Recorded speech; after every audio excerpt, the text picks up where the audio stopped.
Hello, hi, it's me. I am Olivia, and this is Profits and Wealth, and this is my opinion. On the 11th of May 2023, the US ambassador to South Africa, Reuben Brigety, or Brigety, depending on who you listen to and how you pronounce his name, accused South Africa of selling arms to Russia in the dead of the night. His words were that he can bet his life that arms were being sold to Russia. Let's look at what is the backdrop here. Currently, Russia and Ukraine are at war. That is the number one thing. Russia and Ukraine is at war, and many people has been divided by it.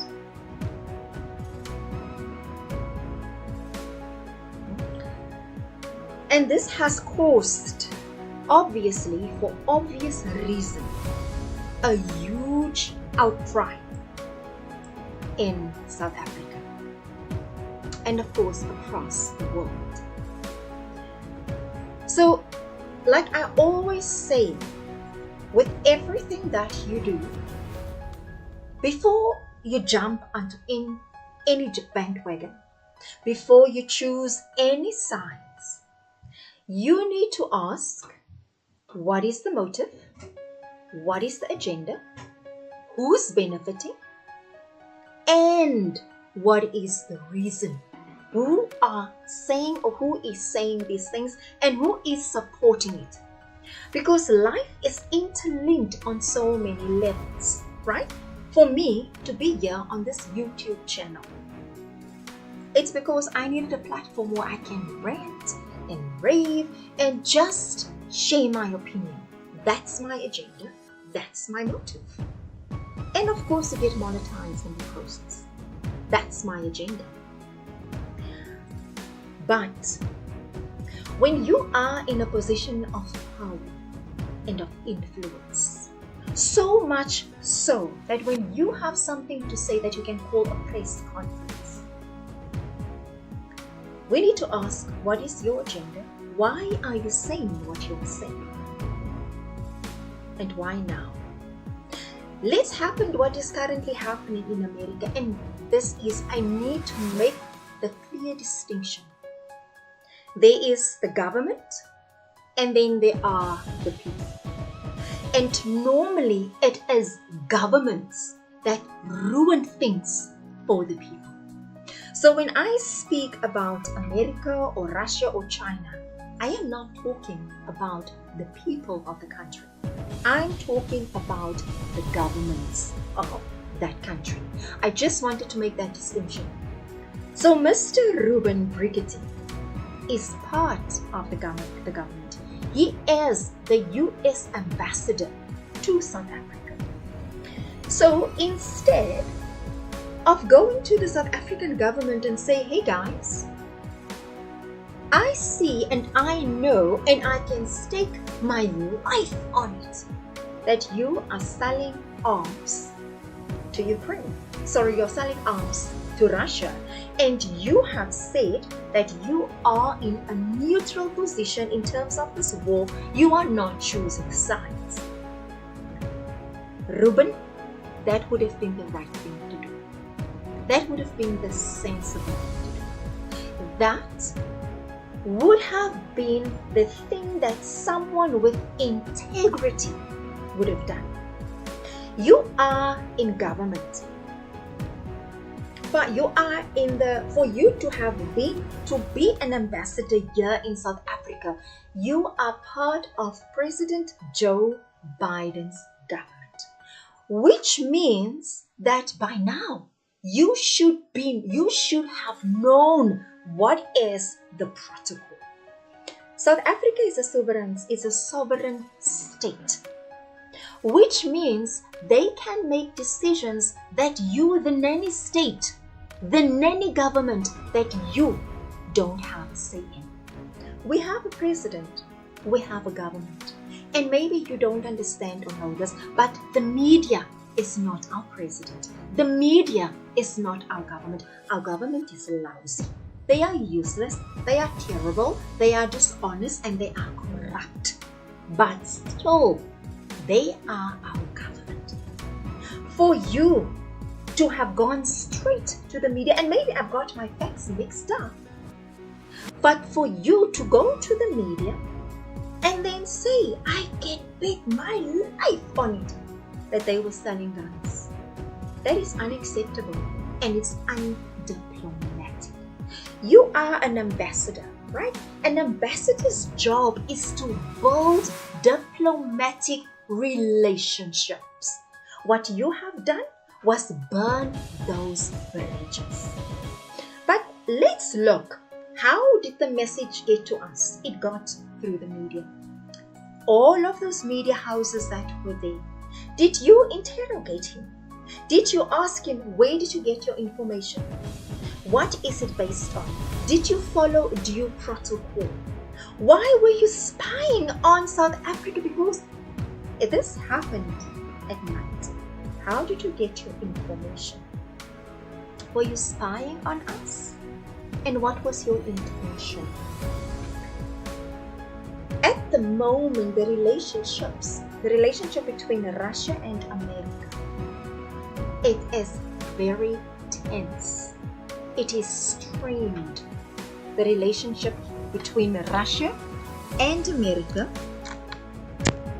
is strained. Sorry, I forgot to turn my mic. You see, this is what happens when you are ready to talk things from your heart. You sometimes forget the fundamental things.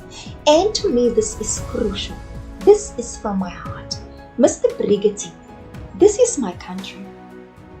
This is where I was born, where I lived, I grew up, where the soil of Africa is in my blood.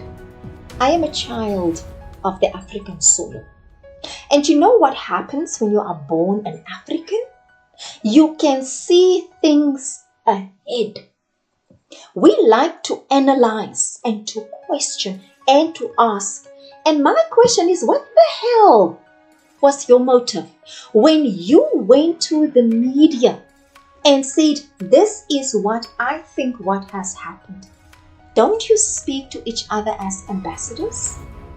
Don't you speak to the government of the country? What that says to me is how you completely undermine us. You don't think anything of us. Can you imagine our ambassador in South Africa, in America, in the USA, call a press conference to accuse you and say, I saw America selling weapons to Ukraine, calling a press conference about it? Because you are aligned with Ukraine. South Africa has taken the stance of neutrality. They say they're not going to choose sides and they're not going to allow America to dictate to them who they should associate with. You are a guest. You might be a diplomat, but you are still a guest in our country. And we require you to behave in a certain way as a guest to our country. And you can start by showing us some respect. That's how you start, and that is how you build relationships. And a good relationship is built on respect. It is built on communication. Who do you think you are? Let me look at the media.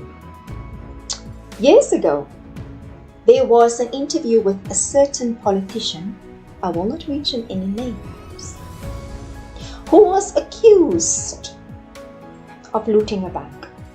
It was that party, whom shall not be named. And there was a room full of journalists. And they asked him. The party leader said he looked into the books. And the person accused in that party didn't do anything wrong. None of the journalists asked him, are you a bookkeeper? Are you an accountant? Based on what did you make your assessment?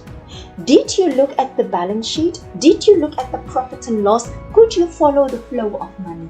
No one asked that decision, those questions. Now, when this interview of Mr. Reuben Brigety that went viral, was there anyone in that room who asked the critical questions? Did you follow due process? And did you? Because just think about it. If you are in a position of power, in a position of influence, just think about if you can get onto a stage or you call a press conference and you can just say anything that comes in your head, regardless of the consequences. Were you interrogated? But no, the state of media is as long as it's headline grabbing. Let's run with it and we'll check the facts later. When it comes to opinion, your opinion is your own. But you must be what we say in our private spaces.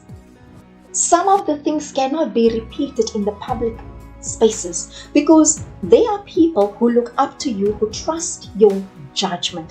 And unfortunately, when it comes to the role of media, there are so many people, to them, it is where they get the information and the education.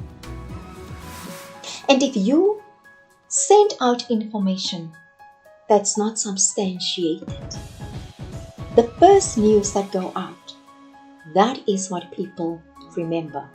Mr. Brigety apologized, but his apology was so ambiguous.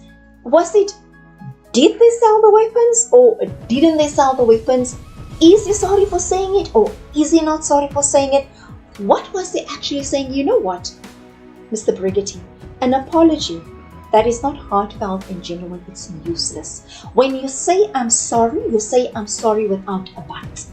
Because once you add a but and you start fluffing, either you have been instructed to apologize, but you don't believe it. Or you were just like, whatever. What you need to remember, you and your government, this is our country. And there are lives at stake here in our country. And you have no right to come from your comfortable space and cause chaos. Let me look at Mr. Ramaphosa.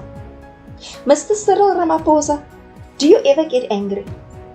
I mean, I have seen two instances. I've seen the ruthless side of you, because you have to be a ruthless and determined man to run a business the size of your businesses. There must be, people say that they call you Cyril the squirrel. You are not a squirrel. I will not make the mistake of underestimating you. You are a very determined, a very focused man. But you know how to hold your cards close to your chest. What we needed from you now, Mr. President, is to say this is bullshit. Maybe not in those words, but we would have liked for you to show some backbone in public instead of in your private corners. We wanted to hear your voice. I've seen you only twice. I've seen you acting like the president we expected you to be. It was with COVID, when lockdown started, when you told us that it's a difficult road ahead. We saw a president that we could be proud of. And then again, it was after the July riots of 2021, when you stood up and you were firm and you say, we know who the perpetrators are and we will arrest them. And we haven't seen it ever since. I would have expected, this is a threat to your country. I would have expected of you as the president to stand up and say enough is enough. Did you sell arms to Russia? Yes, we did. Or did you not?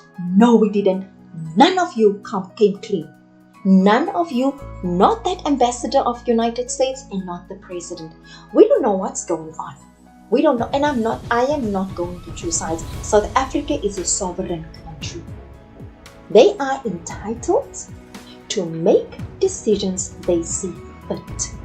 That is the government, even if it's as inept and as useless and as clueless, as selfish as ours. Let's look and see. This is not the first time that the press knew something before the government did. In October 2022, a warning was issued again by the American Embassy of a possible terror attack. That was in October 2022. On that same day, the day that they say the terror attack is going to happen, there was a pride, what do they call it? A pride parade. It was the coronation of the Zulu king, Msuzulu, Kwa Zwelithini. That was the coronation that was happening, and there was a major soccer match. And America on that day issued a terror attack. You know, the American government of Joe Biden and Kamala Harris must just tell us, do you want a war in our country? Do you want instability in our country so that the Brics summit cannot happen?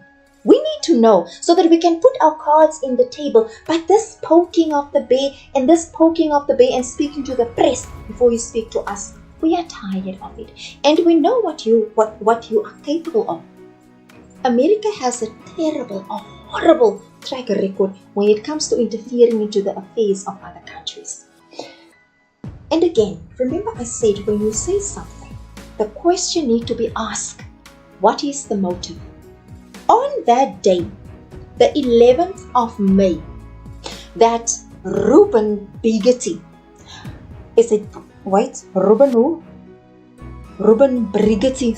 Reuben Brigety, when he announced to the press that South Africa sold weapons to Russia, the rand tanked with 2.4%. When you know the markets and you can predict the markets, I'm not saying that this is what happened here, but let's look at all the possibility, hypothetically, and you can predict the markets. And you know, if that idiot somewhere says something and it will affect the rand or whatever currency negatively, and the currency goes down, you make money if you have shorted the currency. To prove this point, those who know the markets, when you observe when a big announcement is going to be made, when the markets agree with the announcement, the price goes up, it skyrockets. When they don't like, say for instance the farm payroll, when unemployment went up, the markets go down. When unemployment goes down, the markets go up. And it's like it shoots up. The moment the announcement, the figures are released, the non-farm payrolls in America. When they announce the non-farm payrolls, watch what the markets are doing. So if I know which direction to take, I can make a crap load of money. So Mr. Brigety, I don't know what your intentions are. I don't know what you're trying to achieve here. But what I want you to know is that we are aware, we have brains. This is Africa. And in Africa, we can see where you cannot see. We have the ability to weigh the options and not to be blindsided by nonsense. So what is your agenda? What is your end goal? You know, this thing between Russia and America, you must sort it out. Sort it out. Let South Africa build their own relationships according to the way that they see fit. We as South Africans, whether we agree or not agree, our government will still make certain decisions. But what we do ask of you is respect us enough as a nation that when there are any issues, before you run to the media, please consult with our government. They are there. show them some respect. Already they don't get respect from us as citizens. But you, who are their peer, please show them some respect. You know, when you say something, you need to think what you are putting out there.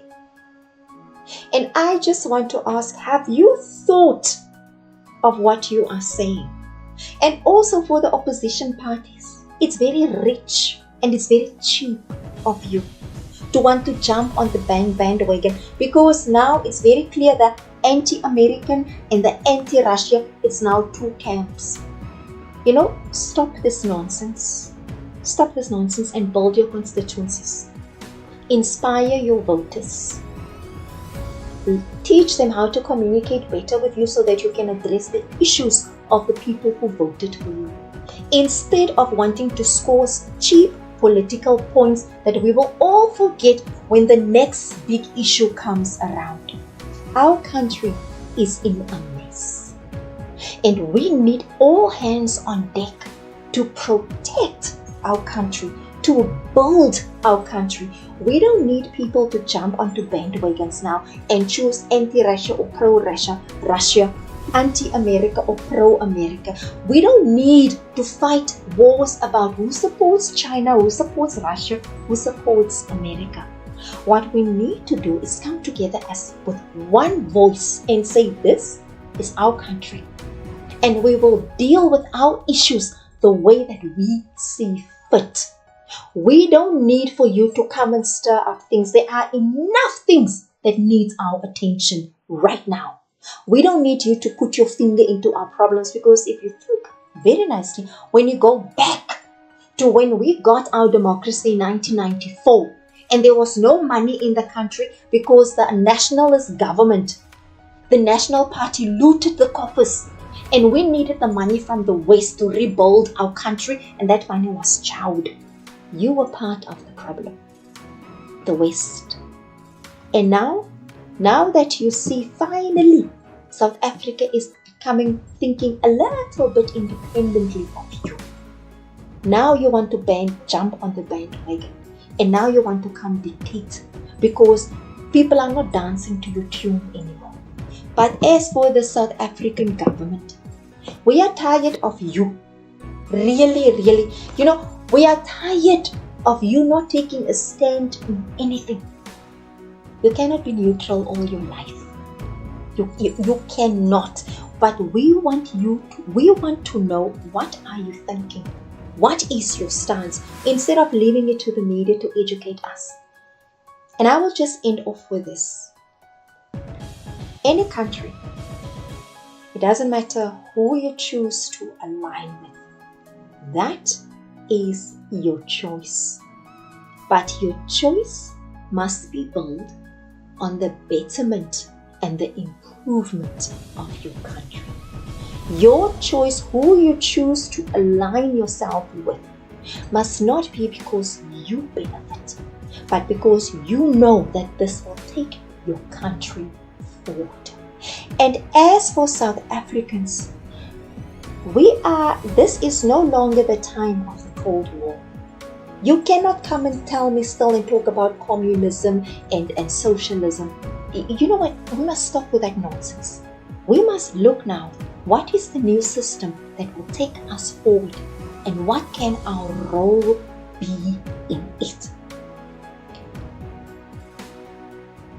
We must stop wanting to say something just for the sake of saying things. We must stop criticizing just to be heard, without putting thought in our criticism, without putting thought on what we want to say. And for the record, America is not South Africa's biggest trade agreement. I will quickly end off for the sake of time. These are our biggest trade partners: China, followed by US, Germany, Japan, and United Kingdom. Obviously, I will go more in depth about those figures, because I constantly see that America is our biggest trading partner. It's not. China is our biggest trading partner, followed by America, then Germany, then Japan, and then United Kingdom.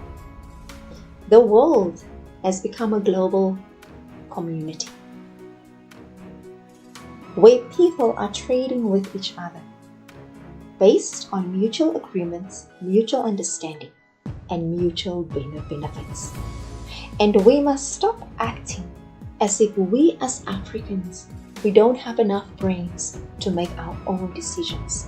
And this is being perpetuated by the media and by economists and by analysts. And we need to relook at how we look at our country, how we see our leaders, and even for a lack of leadership. You become the leader in your own life. You do your own research. Where I found this information, it's available for anyone who can take the time to go and check the facts. That's just my opinion. I thank you. My name is Olivia, and this is Prophets